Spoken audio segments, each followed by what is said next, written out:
કે તમે આજે ગોંડલ નથી ગયા, પણ તમે જે જોયું એની પર આપણે જે થયું ગોંડલમાં એની પર આપની પ્રતિક્રિયા જોઈએ છે પહેલી. હા, એટલે આપ શું કહેશો કે આજે જે થયું ગોંડલમાં? આજે મેં વિઝ્યુઅલ જોયા સવારમાં. ઓકે. હા, અચાનક કાર્યક્રમનું આયોજન થયું તો અંગત કારણોસર નથી રહ્યો, બીજા શિડ્યુલના કારણે. ઓકે. પરંતુ જે વિઝ્યુઅલ જોઈને ચોક્કસપણે દેખાય આવે કે જે અમારી લડાઈ છે એ કોઈના કોઈ અંશે ખોટી નથી.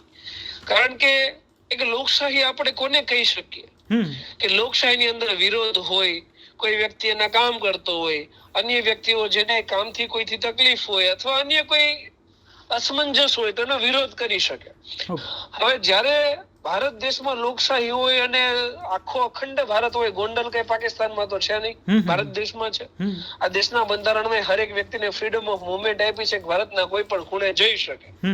તો જો કોઈ વ્યક્તિ ગોંડલની અંદર જાય છે તો એને કાળા વાવટા ફરકાવવામાં આવે, એની ગાડીઓના કાચ ફોડી નાખવામાં, ચાલો વિરોધ તો લોકશાહીમાં સ્વીકાર્ય છે, એનાથી કોઈને વાંધો ના હોય. પરંતુ ગાડીઓના કાચ ફોડી નાખવા, લાકડીઓથી પ્રહારો કરવા, લોકોના કોલરો પકડવા, શર્ટ ફાડી નાખવા, આ બધી વસ્તુઓ છે. તો એ કોઈના કોઈ જગ્યાએ વસ્તુ સાર્થક છે કે ગોંડલની અંદર ગુંડારાજ ચાલે છે. અમુક લોકો છે જે ગોંડલમાં બની બેઠા છે અને એવું છે કે અમારી પેઢી છે, એ લોકોથી એ પચતું નથી કે એ લોકો ગોંડલ ઉપરથી પકડ ગુમાવે છે.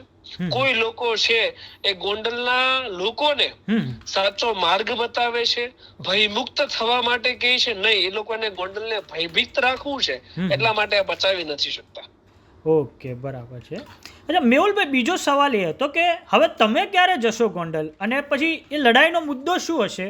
મેં આ લડાઈમાં જોડાયો પણ મુખ્ય મુદ્દો એ છે, હું કોઈ રાજકીય વ્યક્તિ નથી. આપણા માધ્યમથી 100% કહીશ કે ના મારે ગોંડલમાં ટિકિટ જોઈએ, ના મારે ક્યારે લડવું છે, કે ના મારે ક્યારે ત્યાંથી ઉમેદવાર બનીને જીતવું છે. મારી લડાઈ મુખ્ય મુદ્દા ઉપર તો એના બેફામ જે ભાષણો છે કે મારી પેઢી ગોંડલથી ઉભશે એ બાબતે, અને બીજી લડાઈ જે રાજકુમાર જાટની હત્યા થઈ અને આજ દિન સુધી એફઆઈઆર સુધી નથી થઈ, સિસ્ટમનું રૂવાડું ખાંડું નથી થયું. આ દેશની અંદર ન્યાય અને કાયદો વ્યવસ્થા કોઈ પણ પ્રકારે ગોંડલમાં છે નહીં. જો હોય તો એટલીસ્ટ એના મૃતકના પિતા જે છે રાજકુમાર જાટના, એમની એફઆઈઆર દાખલ થઈ જવી જોઈએ અને એમાં તપાસ થવી જોઈએ. જો નથી થતી એનો મતલબ એવો છે કે ન્યાય વ્યવસ્થા કોઈના કોઈ જગ્યાએ ખોરવાયેલી છે. તો મારું એ જ સ્ટેટમેન્ટ છે પહેલેથી કે જો એમનો પરિવાર એ મહદઅંશે છે. આજે તો મેં એના ભાષણો જોયા ગણેશના, એટલે એવું લાગ્યું કે કોઈના કોઈ જગ્યાએ સુધારો આવે છે, થોડીક પોલિટિકલ મેચ્યોરિટી બતાવે છે.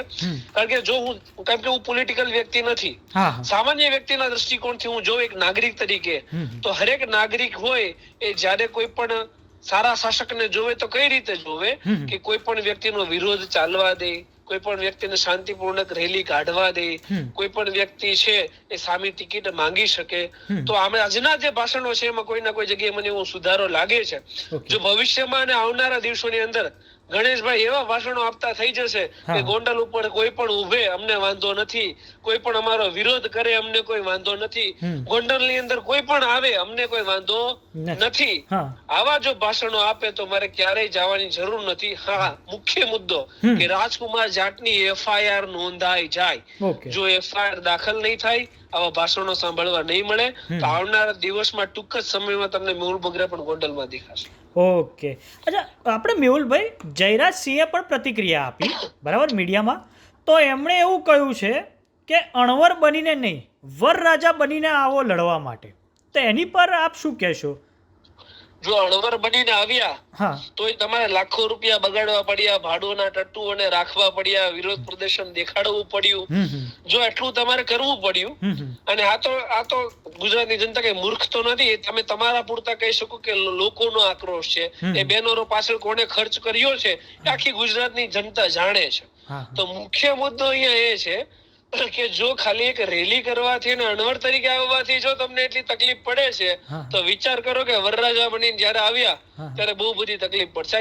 અહીંયા મુદ્દો અણવરનો કે વરરાજાનો નથી, અહીંયા મુદ્દો મુખ્ય ને મુખ્ય લોકશાહીનો છે. તમે લોકશાહી ઢબે ચાલવા માંડો, અમારે અણવર બનીને ન થવું, જાન લઈને ન થવું અને વરરાજા નથી બનવું. સમજાણું? અચ્છા, છેલ્લો પ્રશ્ન મેહુલભાઈ, કે મેહુલ બોગરા જાતિમાં નથી માનતા, તો હવે આ લડાઈને આપ કેમ નહીં લેશો, કેવી રીતે લેશો આપ? મારી લડાઈ માત્ર એ જ છે કે ગોંડલની અંદર આવનારા સમયમાં 2027 ની જયારે લોકસભા આવે ત્યારે કોઈ પણ 18 માંથી કોઈ પણ એક વ્યક્તિને એવું લેવામાં આવે કે જે ગુંડાઓ તત્વોમાં સામેલ ના હોય, જેને કોઈ દિવસ આજીવન કેદની સજા ન પડી હોય, જે વ્યક્તિ ઉપર મર્ડરનો અપરાધ ના હોય, જઘન્ય ગુનાઓના એના લિસ્ટમાં ના હોય, આવો કોઈ સજ્જન વ્યક્તિ જે લોક કલ્યાણની પ્રવૃત્તિ કરી શકે એવા કોઈ પણ 18 વર્ણમાંથી કોઈ પણ વ્યક્તિને ટિકિટ આપવામાં આવે, એ વ્યક્તિ લડે, એ વ્યક્તિ લોકચાહના મેળવે અને એ વ્યક્તિ જીતે. કારણ કે કોઈને પણ એવો ફાકો હોય કે ભાઈ અમે જીતીએ છીએ તો અપક્ષમાંથી લડી બતાવો, કેમ કે તમે ભારતીય જનતા પાર્ટીના બેનર હેઠળ લડો છો એટલે તમે જીતો છો. તો મારી એ જ માંગણી છે કે સારા વ્યક્તિઓને, બીજેપી, કોંગ્રેસ કે આપ કોઈ પણ વ્યક્તિઓ સારા વ્યક્તિઓને ટિકિટ આપે, એ લોકો લડે અને ગોંડલનું લોક કલ્યાણ કરે.